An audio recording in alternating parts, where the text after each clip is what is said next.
네, 이번에 야스쿠니 신사 참배를 강행한 아베 일본 총리는 과거사에 대한 사죄나 정리 없이 우경화 노선을 강화하고 있습니다. 하지만 최근 국내 법원이 강제징용 배상 인정 판결을 잇따라 내놓고 있어서 대법원 판단에 따라 한일 관계에 또 다른 불씨가 될 것으로 보입니다. 이승현 기자입니다. 지난 1943년 강제징용에 동원돼 2년 동안 10여 차례 죽을 고비를 넘겼던 여운택 씨.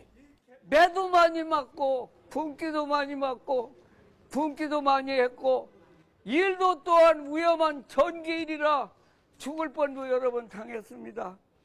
일본 사법부에 손해배상을 청구했지만 배상 시한인 10년이 지났다는 이유로 기각됐습니다. 국내 1, 2심 재판부도 비슷한 판단을 내놨지만 대법원이 유효하다는 판단을 내놓으면서 새로운 국면으로 접어들었습니다.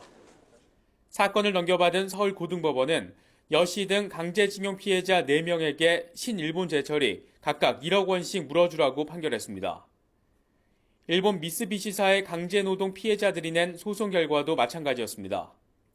부산 고등법원은 강제징용 피해자 5명에게 미쓰비시사가 각각 8천만 원을 배상하라고 판결했고, 최근 광주지방법원도 근로정신대 할머니들의 손을 들어주면서 68년 만에 피해 보상을 받을 수 있는 길이 열렸습니다. 하지만 해당 일본 기업들은 모두 상고했고, 일본 정부 역시 지난 1965년 맺은 한일 청구권 협정을 근거로 손해배상 청구권 자체가 없어진 것으로 보고 있습니다. 나라 사이에 맺은 협정으로 국민 개개인의 청구 권리도 없어졌다고 주장하는 겁니다. 그렇기 때문에 대법원 확정 판결 결과에 따라 한일 관계에 또 다른 불씨가 될 가능성이 높습니다. 대법원에서 확실하게 배상을 해야 된다.